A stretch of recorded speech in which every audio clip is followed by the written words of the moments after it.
Bismillahirrahmanirrahim. Assalamualaikum warahmatullahi wabarakatuh. Alhamdulillahi arsala bil huda wa dinil haq kulihi wa kafa billahi syahida. Asyhadu an la ilaha illallah wa asyhadu anna Muhammadan abduhu wa rasuluhu la nabiyya ba'da. Puji serta syukur kita panjatkan kehadirat Allah Subhanahu wa taala karena limpahan rahmat karunia-Nya kita dapat menyaksikan presentasi dari tugas metode penelitian komunikasi. Salawat beriringkan salam selalu kita curahkan kepada baginda Nabi Muhammad Sallallahu Alaihi Wasallam serta para keluarga, para sahabat dan para pengikutnya. Insyaallah kita semua yang ada di sini hingga akhir zaman. Saya ucapkan terima kasih kepada Ibu Putri Citrahati M.Sos selaku dosen metode penelitian komunikasi. Perkenalkan, saya Yusuf Wicaksono dari jurusan Komunikasi dan Penyiaran Islam, Fakultas Dakwah dan Komunikasi, UIN Palembang.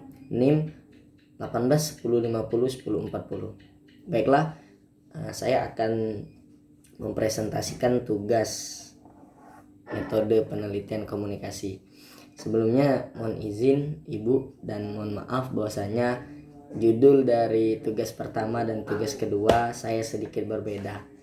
Nah, kalau judul yang pertama itu kan memang belum terarah. Mudah-mudahan yang kedua ini sedikit mendekati terarah, Bu. Jadi yang saya lakukan itu analisis konsep dakwah dalam bidang pengembangan masyarakat pelajar pada organisasi PII di Sumatera Selatan. Studi kasusnya organisasi PII di Sumatera Selatan. Nah, baiklah, latar belakang mengapa saya mengambil judul ini. Bagi saya dunia itu luas. Dunia ini dipenuhi oleh dinamika kehidupan.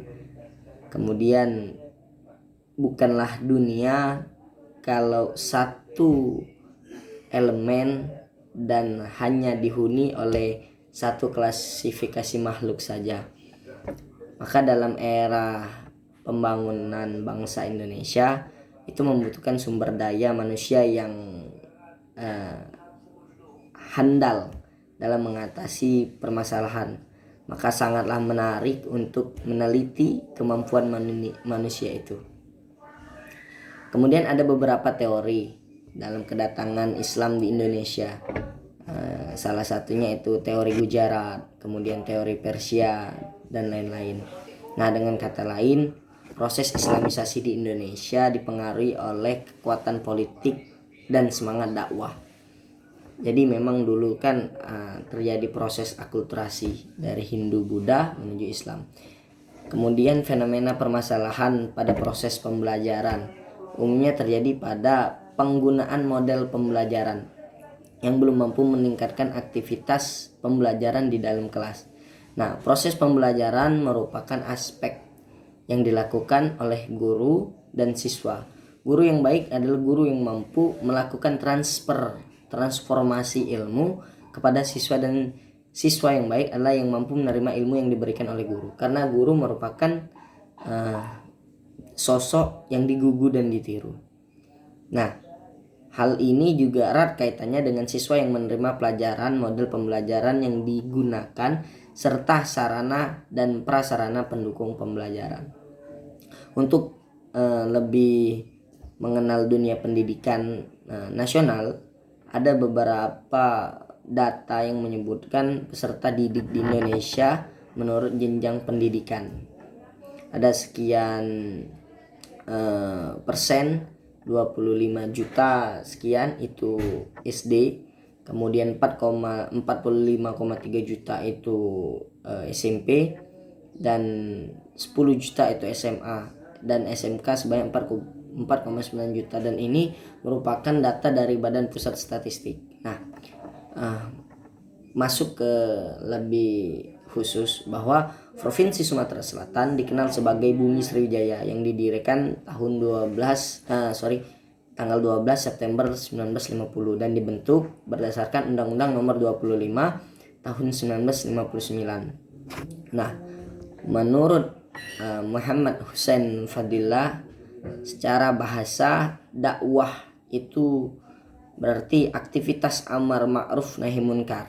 Pemaknaan yang demikian berdasarkan pada kenyataan bahwa amar ma'ruf nahi munkar merupakan praktik dakwah untuk mengajar orang mengikuti kebaikan. Sedangkan kegiatan nahi munkar merupakan pelaksanaan dakwah untuk mengajak orang menjauhi dan meninggalkan segala perbuatan kemunkaran. Nah, dalam berdakwah ada beberapa faktor. Yang pertama dai. Nah, secara bahasa dai ini kan pendakwah. Maka dai itu memiliki kemampuan dalam ilmu, memiliki akhlak yang baik, pandai bergaul, memiliki persiapan yang cukup, dan memiliki kemampuan dalam menggunakan media dakwah.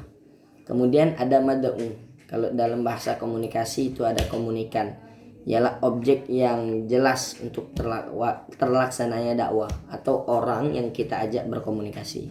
Kemudian ada materi dakwah. Nah, materi ini kan disampaikan kepada objek dakwah dari dai kepada mad'u. Nah, kemudian materi yang disampaikan ini haruslah sistematis, sesuai dengan kaidah, sesuai dengan kebutuhan, sesuai dengan retorika.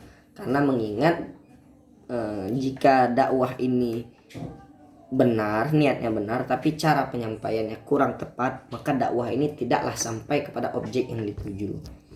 Nah, media dakwah itu bisa merupakan tatap muka, kalau dalam tulisan itu majalah, kalau dalam visual itu ada televisi, melalui video call dan lain-lain. Nah, kemudian metode dakwah yang baik itu seperti ceramah, namun ceramah juga disesuaikan terhadap mad'unya. Nah, kerap kali kita mendengar bahwa dakwah humoris, dakwah santai merupakan sebuah metode agar mad'u. Faktanya bukan buat apa humoris kalau mad'u tidak mengerti, merasa dilecehkan atau atas cara dai menyampaikan. Karena dakwah itu kalau menurut Quran surat An-Nahl ada 3. 1 bil hikmah, yang disampaikan oleh orang-orang yang cerdas, cendekia. Kemudian mau idza hasanah, disampaikan kepada golongan orang-orang awam. Kalau dalam bahasa Al-Quran itu qaulan maisura. Kemudian mujadalah billati hiya ahsan, disampaikan kepada ahli kitab atau penganut agama lain. Nah, itu sekedar latar belakang. Kemudian rumusan masalah. Jadi sesuai dengan latar belakang tadi, permasalahan dan judul penelitian ini, maka pertanyaan rumusan masalahnya adalah bagaimana konsep dakwah itu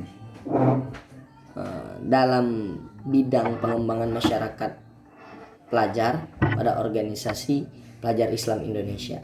Nah, metode yang saya gunakan adalah metode kualitatif, mana memang saya akan terjun ke lapangan untuk meneliti dan menggunakan data-data. Kemudian kerangka teori. Jadi konsep dakwah dalam bidang pengembangan masyarakat pelajar PII itu ada beberapa kerangka kan. Kalau secara landasan dakwah menurut Mukti Ali itu ada di beberapa Quran. Salah satunya Quran surah Ali Imran ayat 110, Quran surah An-Nahl 125. Kemudian landasan dakwah itu sendiri tidak lepas dari politik, ekonomi, sosial, budaya dan lain-lain. Kemudian metode dakwah kalau menurut Jamaluddin Kafi itu adalah sanak keluarga, itu secara sembunyi-sembunyi. Kemudian bil lisan, bil qalam, bil hal. Lanjut lagi bil hikmah, mau'idah hasanah, mujadalah billati hiya ahsan. Kemudian tabayyir wal al-tanzir, amalul ma'ruf nahi munkar, ta'awun ala birri wal at-taqwa wala ta'awun ala ismi wal ala udhwan, dali'a ala khair, tawasau bil had wal as-sabri tadhkirah. Nah, itu merupakan metode-metode dakwah di mana kita memang harus meningkatkan ketakwaan, mencegah perbuatan kemunkaran, menyeru kebaikan, dan terus mengingat Allah. Nah, konsep dakwah ini pun harus disesuaikan dengan bidang tersebut. Nah, permasalahan utamanya adalah pertama, konsep yang dibuat oleh bidang pengembangan masyarakat pelajar itu seperti apa, kemudian efektifkah, dan bagi saya selaras atau yang dibutuhkan oleh pelajar saat ini atau bukan. Nah, saya rasa itu. Terima kasih kepada Ibu Putri Citrahati MSOS yang telah mendengarkan, yang telah mau mengoreksi problematika yang akan saya teliti. Terima kasih atas bimbingannya. Tafi bihaza dan ya Allah wa iyyakum ajmain wal minkum. Assalamualaikum warahmatullahi wabarakatuh.